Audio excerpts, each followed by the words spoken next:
성경 말씀은 사도행전 1장 1절에서 14절 말씀입니다. 제가 가진 성경은 신약 성경 187쪽입니다.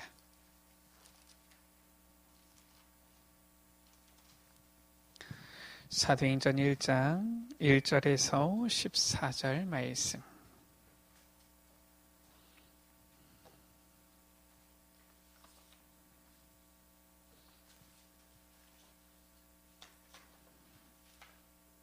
사도행전 1장 1절에서 14절 말씀을 제가 한 절, 우리 여러분들 한 절 한 절씩 교독합니다. 데오빌로여, 내가 먼저 쓴 글에는 물은 예수께서 행하시며 가르치시기를 시작하심부터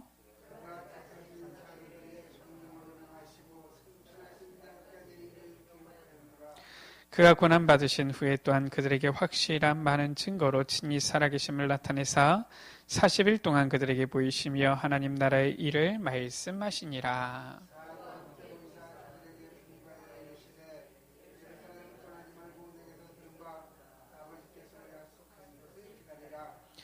요한은 물로 세례를 베풀었으나 너희는 몇 날이 못되어 성령으로 세례를 받으리라 하셨느니라.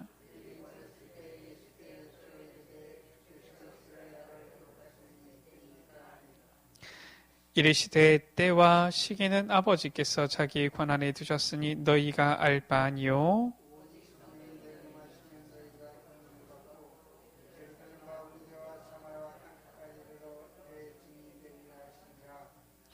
이 말씀을 마치시고 그들이 보는데 올려져 가시니 구름이 그를 가리어 보이지 않게 하더라.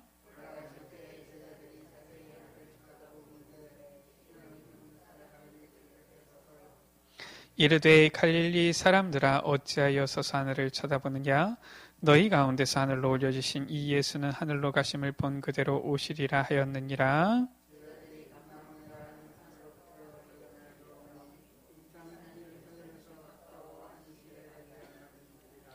두 절을 같이 읽습니다. 들어가 그들이 요한은 다락방으로 올라가니 베드로, 요한, 야고보, 안드레와 빌립, 도마와 바돌로메, 마테와 및 알페오의 아들 야고보, 셀로신 시몬, 야고보의 아들 유다가 다 거기 있어 여자들과 예수의 어머니 마리아와 예수의 아들과 더불어 마음을 같이하여 오로지 기도에 힘쓰더라.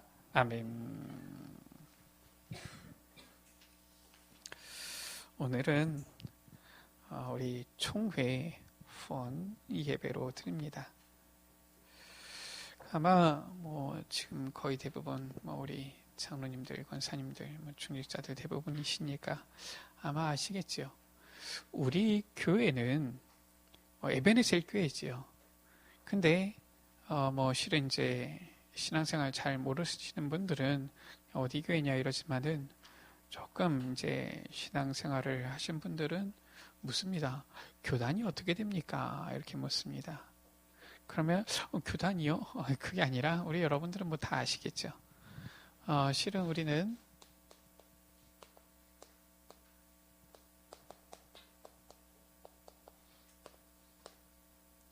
대한예수교 장로회에 소속이 되어져 있어요. 그래서 장로교회다 이렇게 하지요. 그래서 실은 이제 이 치리 방법이 조금 다른 건데요. 감리교는 이제 감독을 세우는 것이고요. 장로교는 장로를 세우는데, 그래서 실은 우리 이제 장로의 이제 어떻게 보면은 이 회의죠. 당회가 교회의 이 어떻게 보면 전반적인 부분을 다 이렇게 치료를 합니다. 그래서 장로를 세워서 장로를 통해서 교회를 치리하는 이러한 시스템을 가지고 있는 교회지요. 그러면은 이제 대한예수교 장로회 그렇습니까 하는 사람도 있는데, 그러면은 조금 더 잘 아는 사람도 묻습니다. 그러면은 대한예수교 장로회 어디에 속해져 있습니까? 이렇게 묻는 겁니다. 우리 여러분들은 다 아시지 않습니까? 우리는 대한예수교 장로회 개혁 이렇게 있습니다. 이건 또 뭡니까? 실은 우리 대한예수교 장로회 이거는 참 목회자로서 부끄러운 건데 너무 많이 갈라졌어요. 좀 하나가 되면 좋은데 교회 가운데서도 이 대한예수교 장로회 안에서도 서로 조금씩 강조하는 부분 이렇게 주장하는 부분이 다르다 보니까 너무 많이 갈라진 겁니다. 그래서 아마 보통 뭐 지금 우리나라에서 제일 큰 교단이라고 하면 대한예수교 장로회, 이 합동, 통합, 그리고 기독교 대한감리회 이렇게 해서 세 개 교단이 아마 거의 이제 제일 큰 교단들이에요. 그 중에서 실은 우리 이제 대한예수교 장로회 우리는 개혁인데, 뭐 우리 교단도 그렇게 작지만은 않습니다. 물론 큰 교단들에 비하면 좀 작지만 뭐 아주 작은 교단은 아니에요. 뭐 작은 교단들이 워낙 많아가지고요. 우리 대한예수교 장로회 개혁 제 교단인데 총회인데 뭐 제가 정확하게 제가 숫자는 파악하지 않았습니다. 보통 우리 총회에서는 한 1200여 교회다 이렇게 얘기를 하는데 이 정도가 실은 이제 속해져 있는 교회지요. 왜 우리가 오늘 총회 후원 예배를 드리면서 이러한 얘기를 듣습니까? 우리가 알아야 될 거예요. 우리 여러분들 알다시피 1517년 10월 31일이지요.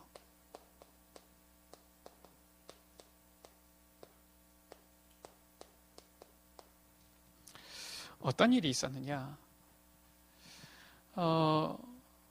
예수님께서 부활하시고 승천하시면서 이 땅에 교회를 남기셨어요.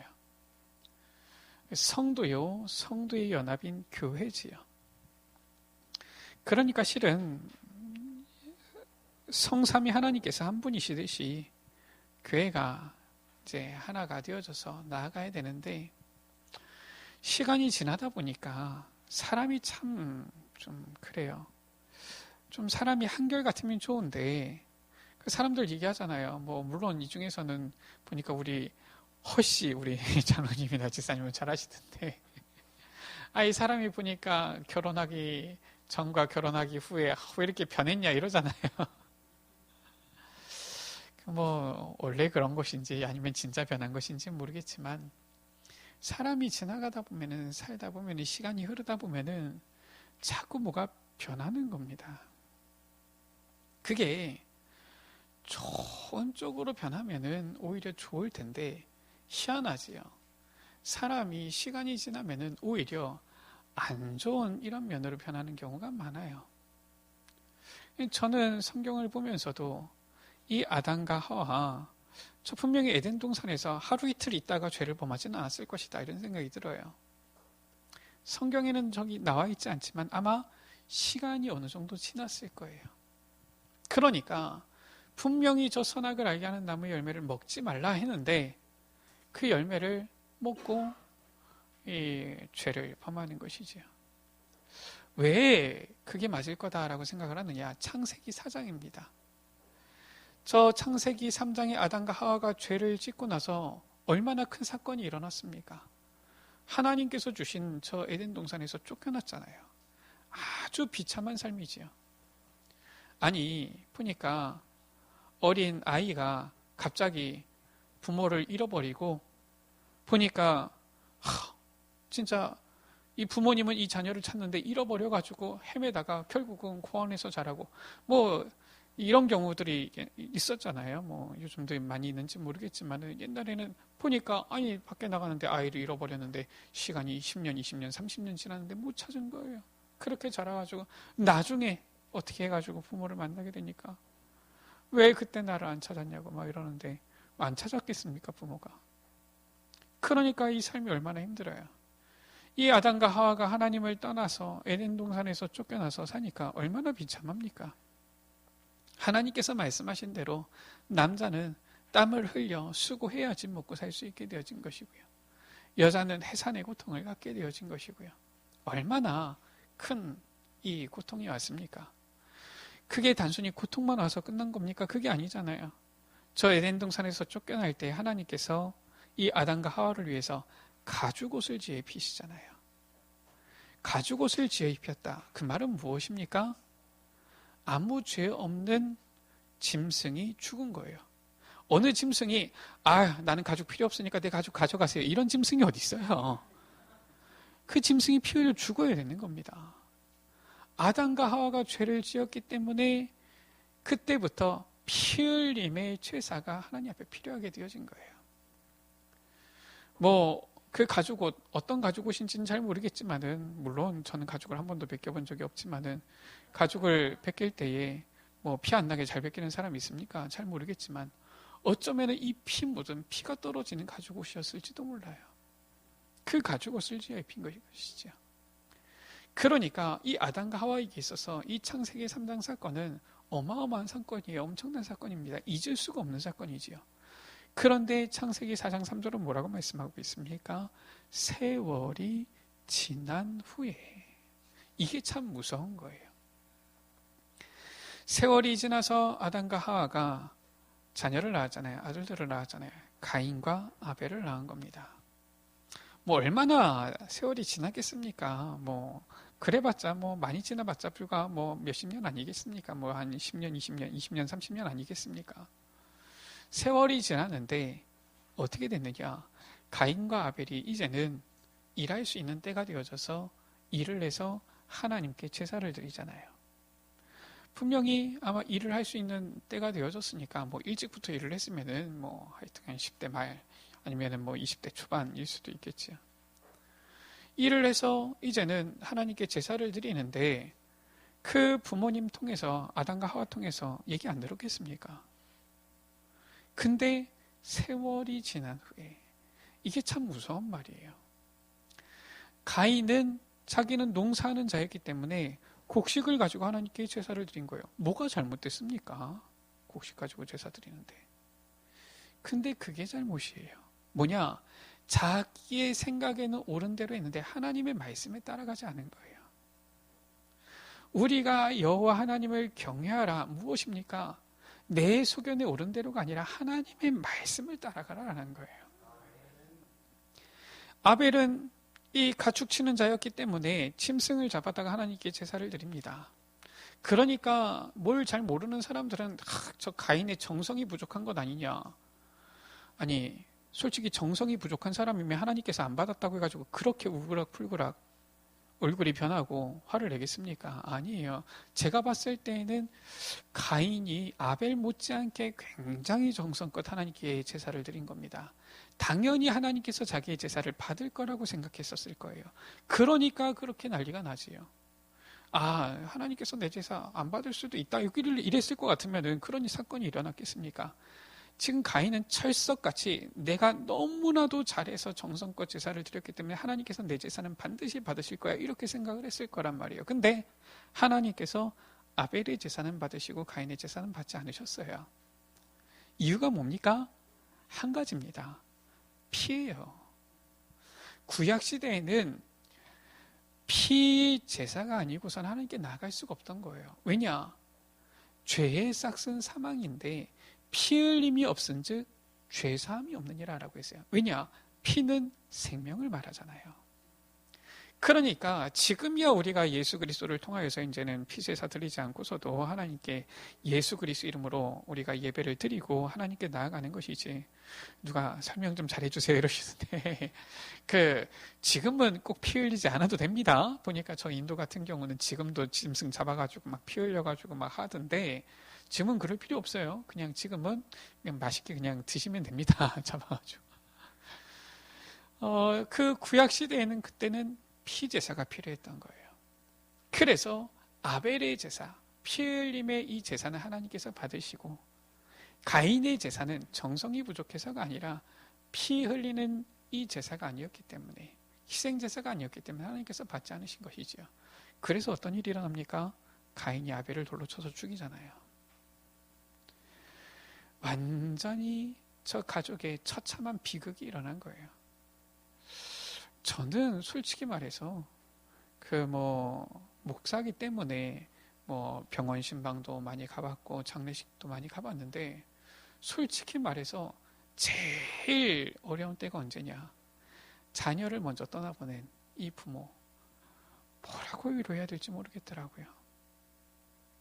특히나 나이가 많아가지고 보니까 한 90세나 노인이 한 70세 된 자녀가 먼저 갔다. 아유, 그러면은 참 안타깝지만은 어떻게 합니까? 안타깝지만은 그럴 수도 있지요. 근데 보니까 아직 부모도 젊어요. 자녀도 아직 어리고 젊어요. 자녀가 먼저 가는 겁니다. 뭐라고 위로를 해야 됩니까? 한 번은 잘 모르는 사람인데 장례식장에 갔다가 같이 오는데 보니까 이분은 제가 잘 모르는 사람인데 자녀를 먼저 잃은 경험이 있는 분인가 봐요. 얘기를 하는데 사람들은 절대 이해 못한다 이러시더라고요. 혹시나 이해하는 사람이 있다 할지라도 본인은 그 이해를 아마 못 받을 것 같아요. 보니까 얘기하는 거 들어보니까. 자기만 당한 아주 누구도 이해할 수 없는 이런 아픔이다 이렇게 생각하는 것 같더라고요. 실은 그런 아픔이겠지요.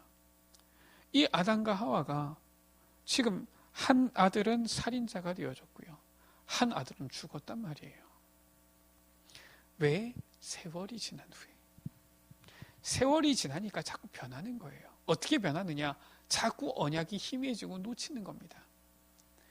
예수님께서 부활 승천하시고 교회를 남기셨는데 희한하죠. 교회가 그렇게 저 로마의 10명의 황제들에 의해서 핍박받고 어려움 당할 때에는 정말 같이 얼굴만 봐도 반갑고 같이 모여가지고 성찬식만 해도 막 눈물이 나고 이랬는데 250년 지나서 주 313년이죠.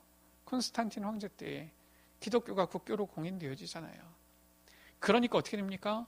황제가 이제 교회에 온단 말이에요. 자, 생각해 보세요. 황제가 교회에 오면은 황제 라인에게 빌붙어가지고 한 자리 차지하려는 사람들 어떻게 하겠습니까? 당연히 와야 되는 거예요.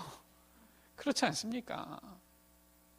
그러니까 그 당시 때에는 오히려 어떻게 됐느냐? 교회에 안 나오면은 이 어떤 자리를 차지할 수가 없는 거예요. 교회에 나오지 않으면은 기독교인이 되지 않으면은 한마디로 해서 세상에서 성공할 수 없는 겁니다.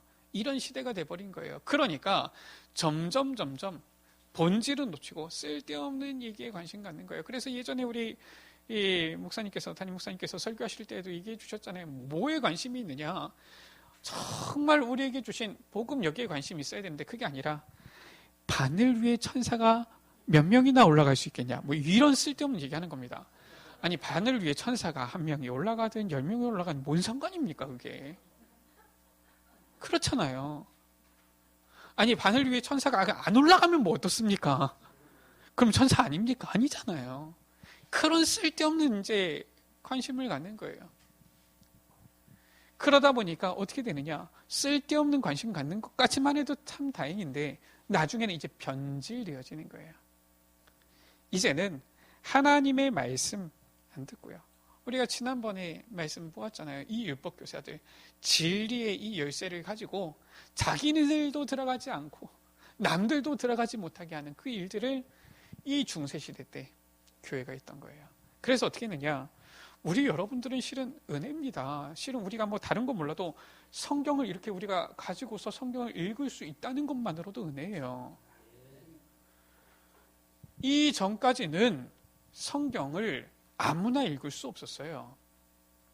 예수님 당시 때에도 율법 교사들만 딱 가지고 있었고요. 이때까지만 해도 성경은 사제들만의 전유물이었어요. 사제 아닌 사람들은 볼 수도 없고 읽을 수도 없어요. 읽도록 허락하지도 않고요.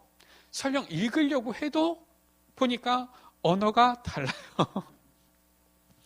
이때까지만 해도 성경을 어떻게 번역했느냐? 물론 성경이 원래 히브리어, 또 헬라어 이렇게 번역이 되어졌는데 우리 여러분들 조금 관심 있는 분들은 아시겠지만 성경의 원본은 존재하지 않습니다. 그러다 보니까 이 성경의 이 사본들, 번역본들이 있는데 70인역이라고 해서 이제 헬라어, 아람어로 번역된 성경이 있고요. 이제 그것을 이제는 저 로마 시대를 지나다 보니까 로마 때에는 무엇을 썼느냐? 라틴어를 쓴 겁니다. 그래서 라틴어로 번역이 되어져 있었어요. 그리고 라틴어로만 성경을 읽도록 하고 나머지 언어로는 절대 번역을 안 한 겁니다. 그러니까 당시 사제들은 기본적으로 라틴어를 공부를 해야 됐는데 얼마나 교회가 변질되어졌느냐? 제대로 이 사제들을 키워내고 성직자들을 키워내고 해야 되는데 이제는 이 사제가 특별한 위치가 되어지다 보니까 아까 전에 말씀드렸잖아요. 황제가 교회에 오니까 이제는 교회 사제들도 특별한 위치에 올라가는 거예요. 이렇게 되어지니까 이제는 암암리에 저 사제가 되어지는 게 출세구나 이렇게 해가지고 돈 주고서 이 사제직을 성직자의 직을 거래하는 이런 경우도 있었어요. 그러니까 제대로 라틴어 보지도 못하면서 성경 읽지도 못하면서 나는 이제 사제가 됐다 해가지고 앞에서 이렇게 하고 이런 경우가 있었습니다. 그러니까 본인도 성경 모르지요. 성경 모르는 사람이 하나님 말씀을 어떻게 가르칠 수가 있겠어요? 그럼 앉아있는 사람들은 성경 압니까? 그 사람들은 더 까막눈이지요. 그렇잖아요. 우리나라 이제야 실은 이제 어떻게 보면은 이 문맹률 이제 보면은 현격하게 이제 낮아져서 이제는 거의 대부분 사람들이 다 글을 알고 이렇게 되어지지만 아직도 보면은 저 좀 후진국 이런 데 가면은 글 모르는 사람들도 많습니다. 우리나라도 불과 100년 전까지만 하더라도 글을 안다. 굉장히 실은 지식인에 속했던 거예요. 그러니까 이 당시 때에 오는 사람들이 무슨 글을 알겠어요? 성경을 뭘 알겠습니까? 그러니까 사제가 죄송합니다. 표현상 짓거리는 대로 그게 그냥 하나님 말씀인 줄 알았던 거예요. 근데 나중에 어떤 짓을 했느냐? 이상하게 편질되어지니까 점점 이 하나님 섬기는 것보다는 탐욕이 가득해진 거예요. 화려한 옷을 입고 화려한 치장을 하고 화려하게 건물 짓고 여기에만 관심 갖게 되어진 겁니다. 그러니까 뭐가 필요해요? 화려하려면은 이게 필요하잖아요. 그러니까 어떻게든지 이걸 많이 거두려고 애를 쓰는 거예요. 그래서 만들어낸 게 뭐냐? 이 당시 때에 보니까 저 성 베드로 성당이다라고 해가지고 저도 한번 가보고 싶은데 지금 보면 이스탄불에 있죠. 어마어마한 이 성당을 지어놓은 거예요. 그 성당을 지으려고 하니까 뭐가 필요하냐? 많은 돈이 필요하잖아요. 그래서 이 돈을 어떻게 하면 모을 수 있을까 하다가 제일 쉬운 방법을 쓴 겁니다. 요즘도 보면은 다른 종교들 그런 거 많이 하잖아요. 저는 깜짝 놀랐어요. 우리 여러분들은 한 번도 안 가보셔가지고 모르시겠지만은 저는 이렇게 산에 가면은 경치 좋은 절이 있으면 가보기도 하고 그러거든요. 가면은 이제 이렇게 있고 이 중들도 있고 그러잖아요. 특히나 이 4월 초파일 다들 때 해가지고 가면은 미리 거의 한 달 전부터 빠른 데는 거의 2달 전부터 막 들어오는 입구부터 등을 어마어마하게 달아놓습니다. 물어봐요. 저 등 하나 이렇게 달려면 얼마나 듭니까? 하면은 물론 이제 절마다 다른데 등 하나 다는데 기본 보통 50만 원에서 100만 원이에요. 그렇게 해가지고 딱 등 달면은 뭐라고 꼬시는지 모르겠지만 하여튼 등 달면 하여튼 좋다 이런 거겠죠. 이런 식으로 해가지고 등 달도록 하는데 어디는 갔더니 보니까 이 철관 안에 보면은 우리가 보면은 큰 이렇게 불상은 있잖아요. 근데 그 옆에 보니까 진짜 요만한 불상들 한 수백 개 수천 개가 이렇게 있더라고요. 뭐냐 했더니 저것도 이제 한 하당 보통 한 70만 원 이렇게 하면은 하나 이렇게 해준대요. 참 돈 버는 것도 가지가지다. 제가 보면서 와 보니까 교회는 그런 게 없어요. 그래가지고 교회는 늘 돈이 부족한가 이런 생각이 드는데 실은 우리 여러분들 그런 거 없어도 우리는 하나님 온전히 섬기는 우리의 마음 중심이 있는 것 아닙니까? 이 지금 무엇을 했느냐? 면죄부를 팔기 시작한 거예요. 꼭 지금 다른 종교에서 하는 거랑 똑같은 거예요. 면죄부 이거를 탁 종이 쪼가리 하나 해가지고 이거를 사라 얼마에 팔았는지 모르겠지만 팔아가지고 이거를 연복에다가 넣어라. 그러면 이 동전이 땡그랑 떨어질 때에 네 지옥에 갔던 부모가 연옥으로 오고 또 더 사라. 그래가지고 동전이 땡그랑 들어가면 연옥에 있던 부모가 천당으로 가고 성경에는 연옥이 없어요. 제가 봤을 때 아마 돈을 한 번 더 걷기 위해서 연옥을 만든 게 아닌가 이런 생각이 들어요. 이 짓을 한 겁니다. 그게 바로 뭡니까? 지금 천주교지요. 그래서 이때에 마틴 루터라는 이 신부아닙니까? 이 마틴 루터는 그래도 나름대로 이 머리가 있는 똑똑한 사람이에요.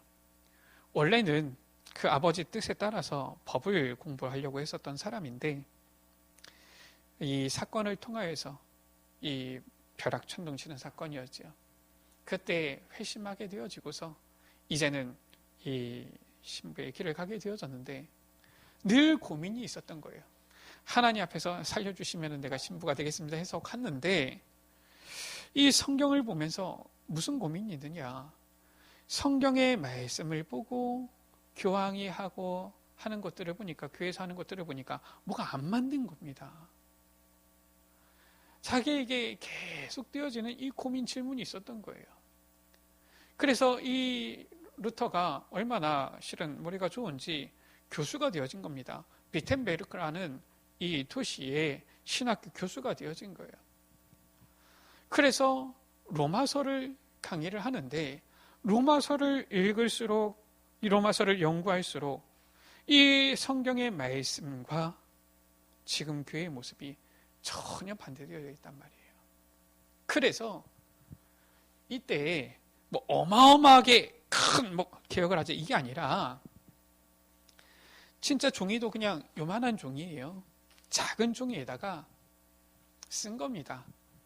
우리가 이 부분에 대해서 토의해보자. 뭐 엄청난 지금 논문을 쓴 것도 아닙니다. 질문을 95가지를 던진 거예요. 우리가 이 부분에 대해서 성경을 가지고서 무엇이 맞는지 한번 토의를 해보자. 그런 거예요. 이게 바로 종교개혁 기념일이 되어진 거 아닙니까? 이것을 딱 봤는데 참 기가 막히죠. 하나님께서 시대도 준비하셨던 게 그때의 금속 활자가 유럽에서 이제 막 보급이 되기 시작한 거예요. 이거를 누가 가져다가 이제는 이거를 복사를 해가지고 인쇄를 해가지고 전 지역에 뿌리기 시작한 겁니다. 원래 마틴 루터의 계획은 그게 아니었어요. 그냥 한번 우리 신학교니까 학생들하고 토의해보자 이런 건데 이것이 전 지역으로 퍼지기 시작하니까 이제는 뒤집어지기 시작하는 겁니다. 하나님께서 모든 것을 예비해 두셨지요. 종교 개혁이 일어난 거예요. 그래서 이때 이후로 우리가 지금 성경과 어긋나 있구나. 다시 우리가 이 본질을 회복하자. 초대교회로 돌아가자 해서 종교 개혁 운동이 일어난 거예요. 그래서 우리가 개혁적이다. 그게 아니라 이후로 일어난 루터파 교회, 칼빈파 교회 전부 다 개혁교회다 이렇게 표현하는 거예요. 리폼드 처치다라고 표현하는 것이죠. 그 개혁교회 우리는 보통 쉽게 그냥 개신교다 이렇게 말을 하죠. 이렇게 해서 벌써 500년이 지금 이제 흘러온 겁니다. 500년이 흘러오니까 어떻습니까? 우리는 과연 이 종교개혁 시대보다 훨씬 더 신앙생활을 아름답게 잘하고 있습니까? 그게 아닌 거예요. 종교개혁해서 500년이 지났는데 500년이 지나다 보니까 어느새 우리도 뭔가 조금씩 바뀐 겁니다. 교회도 자꾸 성공 중심 이렇게 바뀐 거예요. 뭔가 크고 많이 모이면은 잘하고 물론 교회가 작아야 되는 건 아닌데 그렇다고 해가지고 뭔가 일단 막 무조건 많이 모이자 많이 모아라 이렇게만 실은 되어지니까요. 변하는 거지요. 그런가 하면 또 어디서는 무조건 이 하나님의 말씀대로 살아야 된다. 맞는 말이지요. 그러면서 구약에 있는 율법의 잣대를 다 갖다 대니까 사람들이 주님은 살리기 위해서 오셨는데 사람들은 오히려 신앙생활 하다가 죽어가는 거예요. 그러다가 어느 날이지요. 우리가 정말 그래 예수님이 그리스도인데 우리가 그리스도 대신 이 예수님 이 복음을 제대로 전하지 않았구나 깨닫게 되어진 거예요.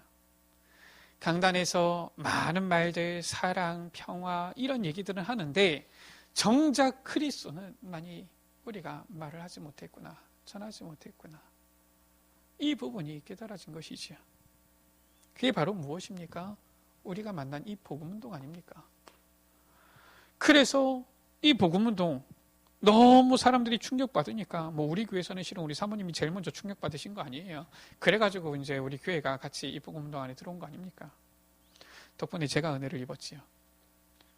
우리가 이 복음운동 안에 들어오니까 얼마나 감사한지. 우리가 그동안 이 복음 정말 뭐 우리가 뭐 실은 예수를 안 믿었던 건 아닌데 뭐 저 같은 경우는 안 믿었습니다. 확실하게. 저는 율법만 들으면서 친했지 솔직히 저는 예수 안 믿었거든요. 그때. 저는 이 복음운동 만나고 나서 예수 믿게 되어졌어요. 우리가 실은 근데 목사님 사모님 같은 경우는 예수님 안 믿었던 건 아니거든요. 안 믿었던 건 아닌데 이 복음 딱 만나고 나니까 야, 그래. 정말 이 복음밖에 없구나. 많은 목사님들이 이 복음에 충격받고 이 복음운동 해야 되겠다. 근데 아직까지도 보면은 변질된 부분들 있는 사람들이 있어요. 꼭 보면은 누구 어디 많이 모이고 갑자기 어디가 부흥되고 이러면은 배 아파하는 사람들이 있는 겁니다. 그러니까 어떻게 했습니까? 이 복음운동 보면서 자꾸 저렇게 하다가는 우리 교인도 빼앗기겠다. 이래가지고 막 이것저것 끄집어가지고 분명히 보면은 아니 모든 목사님들이 다 신학자입니까? 그건 아니잖아요. 그 목사님들 제가 보면은 여러 목사님들 설교하시는 거 들어보면 어떤 부분은 잘못 얘기하시는 것들도 있어요. 아니 모든 목사님들이 신학자가 아니기 때문에 조금씩 실수할 수도 있는 거거든요. 그것을 그래도 이게 맞다 주장하면 그게 문제가 되지만 잘못했습니다 잘못했습니다 했을 때 그렇습니까? 제가 실수했습니다. 인정해야만 하면 되는 건데 그런 것도 하나도 받아들이지 않고 너희는 이단해라 이런 거 아닙니까? 그래가지고 많은 이 교단들이 이 한마디로 해서 면직, 제명 막 이런 것들을 했던 거예요. 우리 에베네셀 교회도 1994년이지요. 원래 있던 대한예수교 장로회 고려 이 교단에 있었는데 고려 측에 있었는데 탈퇴하게 되어졌잖아요. 실은 이제 그냥 교단을 탈퇴했다 이게 아니라 실은 목사님 같은 경우는 꼭 부모의 품을 떠나는 것 같은 그런 상황이죠. 왜냐 거기서 신학교육을 받고 거기서 자라고 거기에 같은 동기들이 있고 거기서 목사 안수 받고 다 했는데요. 그래서 나온 교회들이 약 한 500여 교회 정도가 되어졌어요. 그런데 이 교회들이 사실상 이제는 그냥 나오게 되어지니까 더 이상 교단이 따로 없는 겁니다. 교단이 없으면 어떻게 되어지느냐? 교단이 없으면은 물론 개교회는 예배 드릴 수 있는데 더 이상 신학생들을 키워내지 못해요. 더 이상 학교가 없으니까 목사 안수를 줄 수가 없습니다. 더 이상 교육자들을 키워낼 수가 없어요. 그러니까 더 이상 이 교회가 사실상 부흥에도 문제인 게 아니 목사 혼자서 전부 다 사역을 합니까? 그럴 수도 없잖아요. 사실상 이 교회에 어떻게 보면은 도울 수 있는 이런 부분들이 없어지고요. 또 다른 교단에서 공격해 온다. 방어할 수가 없는 거예요. 교회 안에 신학자가 있습니까? 아니잖아요. 그래서 이 500여 교회들 계속 방치되면 안 되기 때문에 1997년에 우리 아까 전에 장로님 기도하셨는데 저희는 이제 더 이상 전도총회는 아닙니다. 그때 이 교회들 모여서 다들 신학교에서 공부하신 목사님들인데 성경을 모르겠습니까? 모여가지고 총회를 구성한 거예요. 그때가 바로 전도총회입니다. 그래서 처음에 총회장이었던 저 대구의 박지원 목사님이시죠. 뭐라고 했느냐? 딱 첫 마디가 이거였어요. 우리는 전도하기 위해서 면직받고 제명받고 했던 전도하기 위해서 원래 교단들도 나와서 같이 같이 이제는 시작하게 되어진 총회 아니냐. 그러니까 전도의 방해가 된다면 총회도 해산하겠다. 이게 첫 마디였어요. 그래서 전도총회였습니다. 우리는 정말 다른 거 하지 말고 정말 이렇게 사람들이 원하는 탐욕 이런 거 하지 말고 전도만 하자. 그래서 성경 말씀에 입각하여서 전도하는 총회, 이 설립 목적을 가지고서 세계복음화 이 목표를 가지고서 이 총회를 처음 이렇게 시작하게 되어졌죠. 그리고 그 처음에 선언한 대로 2011년에 이 대한예수교 장로회 이 개혁 측에서 그런 거예요. 그동안 다 너희들 계속 이단해라 이러다가 이제 여기서 이 신학자들 있으니까요. 이 개신대학원 대학교 있고요. 교수들이 있고 신학자들이 있으니까 보니까 문제가 없는데 왜 자꾸 어려움 당하느냐 해서 신학 검증을 한 겁니다. 신학자들이 그동안 문제됐던 거 다 가져와가지고 성경적으로 맞느냐 틀리느냐 다 확인을 해본 거예요. 그러니까 사실상 아무 문제 없는 거지요. 그러니까 뭐 우리가 실은 보면서 어떻게 보면은 조금 이런 부분에 있어서 강조하려고 표현하다 보니까 좀 세게 말한 것들 이런 것들이 있었을 뿐이지 사실상 문제되는 부분은 없어요. 신학적으로. 그 부분에 대해서 좀 세게 말한 거는 얼마든지 바꾸겠다 이렇게 해가지고 바꾸기도 하고 이랬기 때문에 문제될 게 없으니까 얘기한 겁니다. 그러면은 굳이 그렇게 어려움 당하면서 있지 말고 와서 같이 전도운동하자 이렇게 되어진 거예요. 그래서 우리 전도총회하고 개혁총회가 같이 이렇게 합병을 한 게 아니라 전도총회 다 해산을 하고 교회들 이제 연합인 노회별로 개혁총회에 흡수되어서 하나가 되어진 거예요. 우리 여러분들 아시고 계시지요? 이 상황이 그렇게 되어진 겁니다. 실은 제가 설명하는 것보다는 우리 담임 목사님께서 설명하시는 게 난데 그래서 이 총회 후원 예배는 담임 목사님께서 설교하시는 게 좋겠는데 생각이 들면서도 그래도 우리 여러분들 아시는 분들은 아실 테니까요. 그래서 2011년 6월 21일에 우리가 완전히 전에 있던 전도총회는 우리가 전도를 위해서 방해가 된다면 해산하겠다 했기 때문에 다 해산하고 우리가 이제 대한예수교 장로회 개혁 측으로 우리가 하나 되어져서 오히려 우리는 분리가 아니라 하나가 되어졌어요. 한국의 많은 교단들은 막 서로 분리가 되어졌는데 우리는 하나가 되어진 겁니다.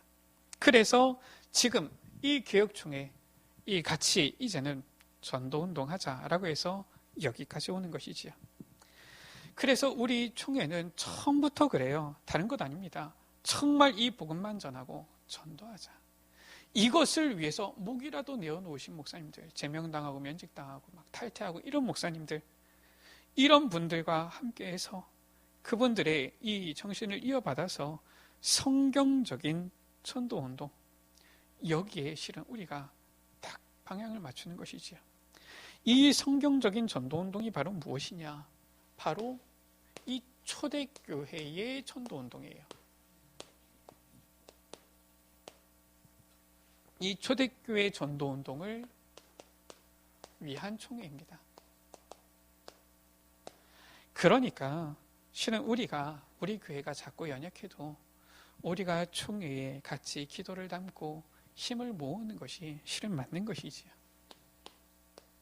사도행전 1장 1절에서 14절 이게 바로 무엇입니까? 초대교회의 모습 아닙니까? 이 시작을 해야 돼요. 결국은 이 종교개혁은 무엇이냐? 초대교회로 돌아가자는 이 개혁운동이었는데 시간이 지나면서 어느새 보니까 한국교회도 세계교회도 저 초대교회의 모습에서 멀리 벗어나 있는 부분들이 보이는 것이죠. 자, 그래서 우리는 다시 우리 교회가 총회가 전 세계 교회가 이 초대교회의 모습을 회복할 수 있도록 그 전도운동을 회복할 수 있도록 우리는 딱 방향을 맞추고 기도를 담고 힘써야 되겠습니다. 먼저 그렇다면은 총회에 대해서 조금 알아보지요. 총회는 정의가 어떻게 되어지느냐? 총회는 장로 교회 정치의 최고 치리예요. 무슨 말이냐? 이 개교회가 있습니다. 개교회의 최고 치리 기관은 당회입니다.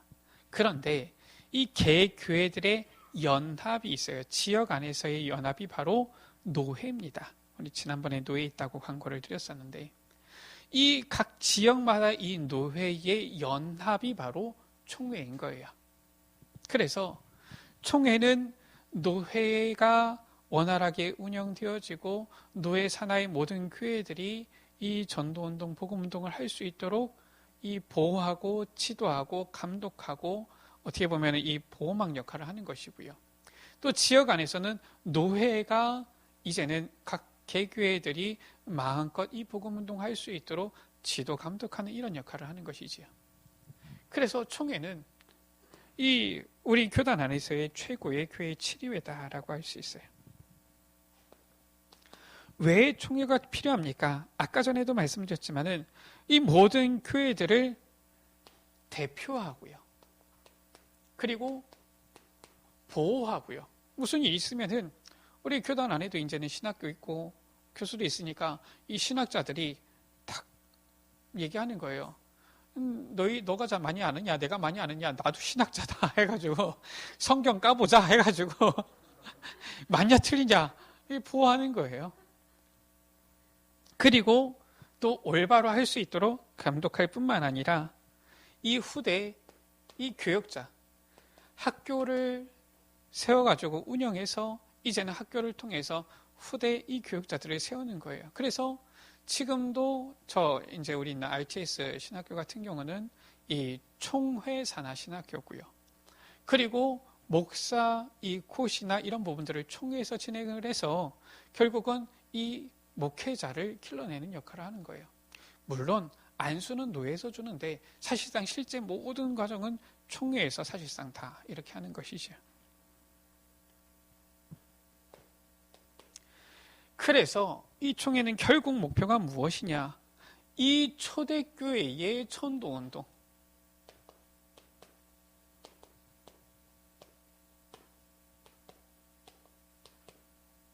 이것을 회복하여서 세계복음화하는 것, 이것이 바로 우리 총회의 목표인 거예요. 우리 총회는 참 감사한 것이 여기에 다 생을 걸고 시작하신 목사님들이 계신 겁니다. 뭐 우리 담임 목사님도 계시고요. 그러니까 우리 실은 여러분들은 감사한 거는 뭐 세상의 뉴스에 보면은 막 이상한 막 목사들 막 나오고 이러는데, 물론 뭐 그 사람들이 목사 아니다 이런 얘기는 아닌데 뭐 잘 모르겠습니다. 뭐 어떻게 해서 뭐 목사가 된 건지 모르겠지만, 그래도 우리 여러분들 감사한 거는 우리는 그래도 바른 목사님 만나서 우리는 바른 복음을 듣고 있잖아요. 얼마나 감사한 겁니까? 이 총회를 우리가 어떻게 하면은 도울 수 있느냐? 어떻게 하면은 이제는 같이 힘을 모을 수 있느냐?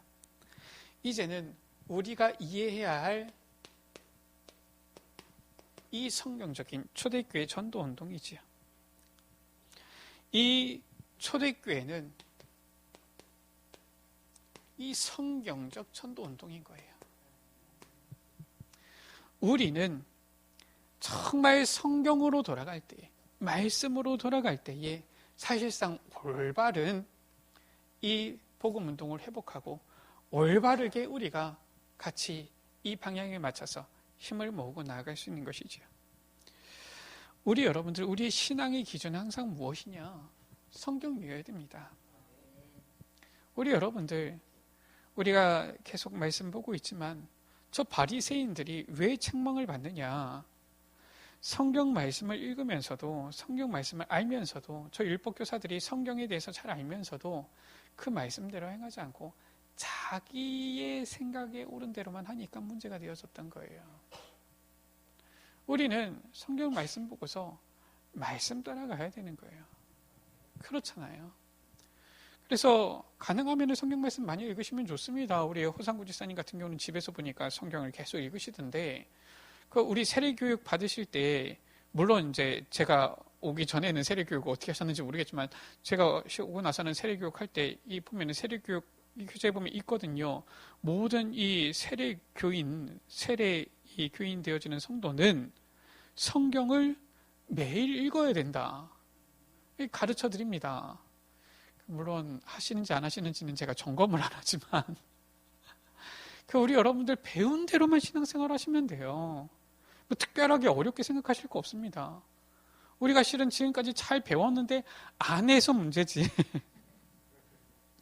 성경 보니까 저는 어떻습니까? 성경 보니까 저는 배운 게 그랬어요. 야, 그래. 처음 것은 내 것이다. 하나님이 그러셨잖아요. 그래. 저 이스라엘 백성들이 출애굽해서 나올 때 모든 처음 난 것들은 다 죽었는데 저 유월절 양의 피를 발랐을 때에 그 바른 집들은 다 살았잖아요. 하나님께서 말씀하십니다. 처음 것은 다 내 것이다. 그러니까 이스라엘 백성들 어떻게 합니까? 처음 소출을 하나님께 드리는 거예요. 그렇구나. 그래서 저는 전에 서울 갔을 때에도 처음 받은 사례비는 다 드렸어요. 제가 여기 와서도 처음 받은 사례비는 다 드렸습니다. 하나님께. 그럼 뭐 없다고 해서 못 삽니까? 아니더라고요. 우리가 성경 말씀대로만 하면 돼요. 보니까 성경에 뭐라고 되어져 있느냐? 마음을 뜻을 힘을 다하여 여호와를 사랑하라. 그러니까 저는 그래요. 지금도 저는 그렇습니다. 저는 둘이서 굉장히 좋아하기 때문에 같이 이렇게 같이 여유 있게 시간 보내는 것도 좋아하는데 교회 사역에 방해되어지는 거 있으면 저는 굉장히 좀 뭐라고 합니다. 정신 못 차리냐고 제가. 저는 항상 기준이 그래요. 모든 제 스케줄을 다 하더라도 항상 교회 사역 우선합니다. 왜냐? 내 마음 뜻을 다해서 여호와를 사랑하는 것이니까요. 우리가 실은 말씀대로만 하면 되는데 성경대로만 돌아가면 되는데 그게 아니라 자꾸 다른 쪽으로 가는 거예요. 그러니까 문제인 것이죠. 우리가 이해를 해야 됩니다. 어떻게 해야지 우리가 이 전도운동 하려는 이 총애를 도울 수 있느냐? 성경적인 전도운동, 성경적으로 돌아가면 되는 거예요. 이 성경적인 전도운동 무엇이 나타납니까? 사도행전 1장 가운데 보니까 바로 다른 게 아니었어요. 이들이 마가 다락방에 모인 겁니다. 그래서 다락방 운동이다라고 하는 거예요. 이 다락방 운동 특별하게 우리가 뭘 만들어냈냐 그게 아니라 초대교회 마가 다락방에 모였던 그 운동이기 때문에 뭐라고 우리가 명칭을 칭하기를 다락방 운동이다. 이 다락방 운동은 무엇입니까? 다른 게 아니에요. 사도행전 2장 46절에서 47절이죠. 우리 올해표 아닙니까? 날마다 성전에서 날마다 집에서 모여서 무엇한 것이냐?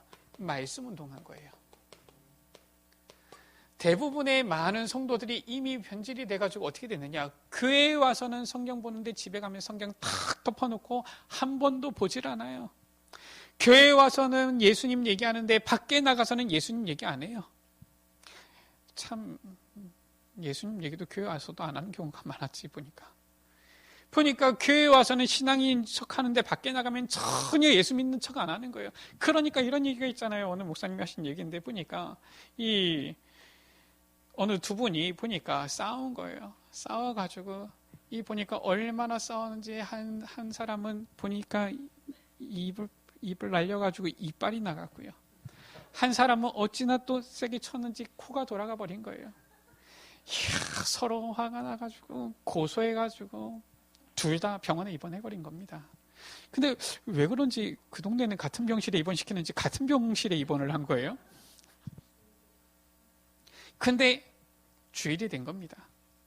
보니까 성경책을 이렇게 탁 낀 이 목사님과 몇몇 성도님들이 탁 오는 거 있죠. 그러더니 이 두 사람이 한 병실에 있는데 저쪽 편 가더니 아이고 안수 집사님 어쩌다가 이렇게 이빨이 다 나가가지고 이렇게 된 거예요.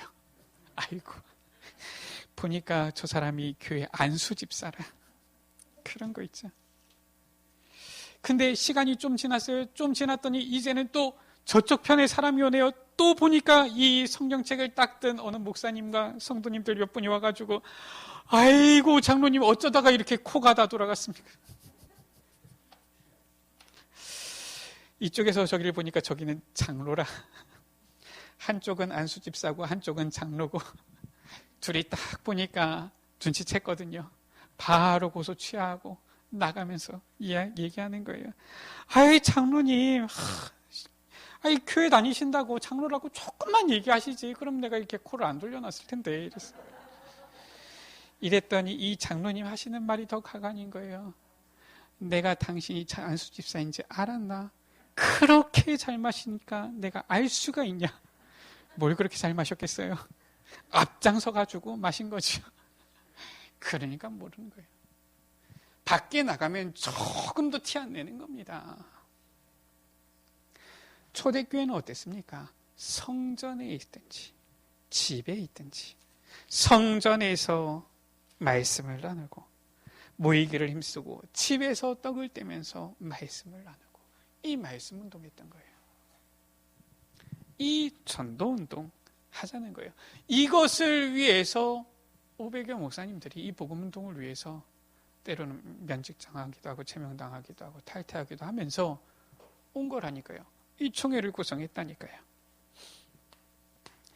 자, 우리는 이제 말씀이 그냥 말씀으로만 남아있지 않고 이 말씀이 우리 가운데 실현되어지도록 실제 실천해야 되겠습니다.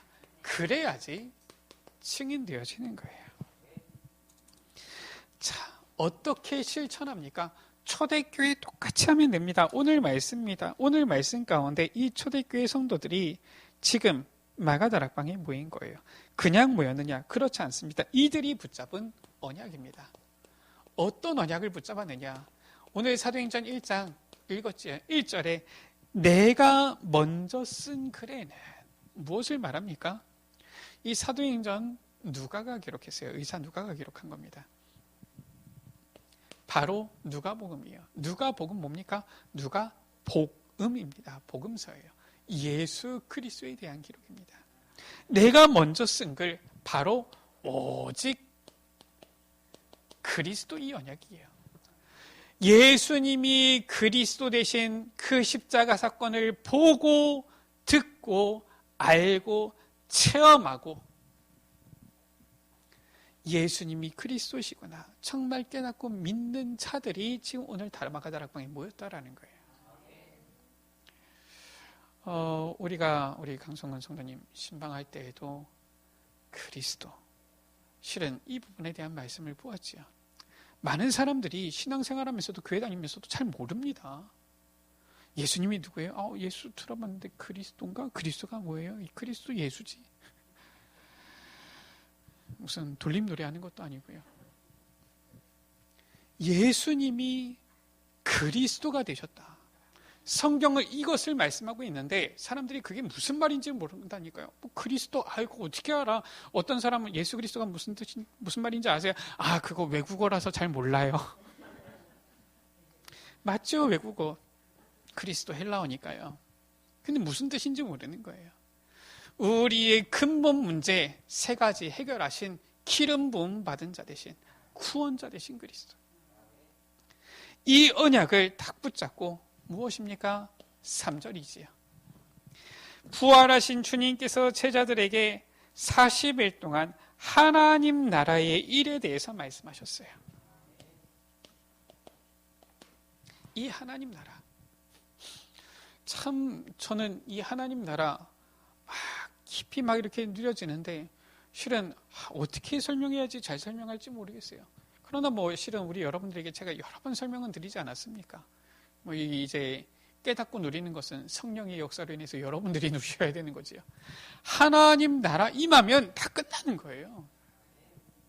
지금도 하나님께서 원하시는 것은 이 세상 가운데 하나님 나라 이루어지기를 원하시는 겁니다. 하나님 나라 임하게 되어지면 흑암은 완전히 사탄의 나라는 떠나가는 거예요. 흑암의 세력은 어둠은 떠나가는 겁니다. 빛이 비추게 되어지는 거예요. 이 하나님 나라. 참 몰라 한 가지로 설명하기가 어려워요. 그러나 어마어마한 비밀이 있는 이 말씀이죠. 이 언약을 딱 붙잡은 거예요. 이것을 40일 동안 집중적으로 들은 것입니다. 집중적으로 예수님을 통하여서 이 미션을 받은 것이죠. 그리고 무엇입니까? 8절에 오직 성령이지요. 오직 성령이 너희에게 마시면 성령 충만 받으면. 우리가 오늘도 말씀 보았지만은 성삼위 하나님이십니다. 성부 하나님, 성자 예수 그리스도 저 보좌의 보좌 우편에 계시고요. 그 어린이들은 이렇게 얘기합니다. 예수님 어디 계세요? 여기 내 마음속에 이러는데 우리 여러분들 이제 세례 받으시고 세례교인 되시고 적어도 집사님, 권사님, 뭐 이렇게 안수집사님, 장로님 되시면 예수님 어디 계세요? 이러면 안 됩니다. 아니 우리가 무슨 뭐 초등학생도 아니고요. 예수님께서는 하늘 보좌 우편에 계시며 지금 성령으로 나와 함께 하십니다. 이렇게 고백할 수 있어야 돼요. 맞잖아요, 이게. 예수님 어디 계십니까? 우리 여러분들 지금 성령으로 우리 가운데 함께 하시는 거예요. 성령이 임하면 권능받고 땅끝까지 그리스도의 증인 되어지는 겁니다. 이 주님의 약속하신 것을 기다리라. 아버지께서 약속하신 것을 기다리라. 그 약속 붙잡고 이 언약을 붙잡고 지금 마가다락방 모인 거예요. 그리고 이 약속 붙잡고 기다리고 있는데 약속대로 사도행전 2장 1절에서 4절이지요. 오순절 날이 이미 이르매 이때에 약속하신 성령 충만이 임하게 되어진 거예요. 우리가 이 실천을 해야 됩니다. 그러면은 요 사이에 무엇이 있었느냐? 그거예요. 그게 바로 오늘 말씀입니다. 사도행전 1장 14절 가운데에 이 약속 언약을 붙잡고 성령 충만 받기까지 다른 것 하지 않고 오로지 기도에 힘쓰니라 라고 했어요. 이 실천입니다. 물론 아까 전에 광고는 했습니다. 그 총회를 위해서 세례교인 우리 되시는 분들은 1만 원 이상 헌금을 해주십사. 총회에서 그렇게 요청이 오니까요. 그러나 어떻게 해야지 우리가 실제 총회를 살리고 한국교회 세계교회를 살릴 수 있습니까? 이응답 받아야 되는 거예요. 이 초대교회의 전도운동 회복해야지 우리가 교회도 살리고 총회도 살리고 다 살릴 수 있는 겁니다. 성경에는 이렇게 되어져 있어요. 우리가 성경대로 가야 됩니다. 그래서 우리 여러분들 요 부분이 요거거든요. 우리 교회 보니까 이제 막 새가족 수료하신 우리 강성곤 성도님이 새벽기도 제일 잘하세요. 우리 장로님들 뭐 하십니까? 좀 찔리지 않습니까? 보니까 올해에 이 집사직분 받으신 우리 허상구 지사님 보니까 철야기도 하시는 분은 누구냐? 올해 집사직분 받은 우리 이광훈 지사님. 도대체 우리 교회 지금 신앙생활 하신 지 10년, 20년 넘으신 분들이 지금 많은데 수두룩한데 우리 여러분들 조금 도전이 안 되십니까? 초대교회는 이렇게 있다니까요. 우리가 성경적으로 가야 돼요.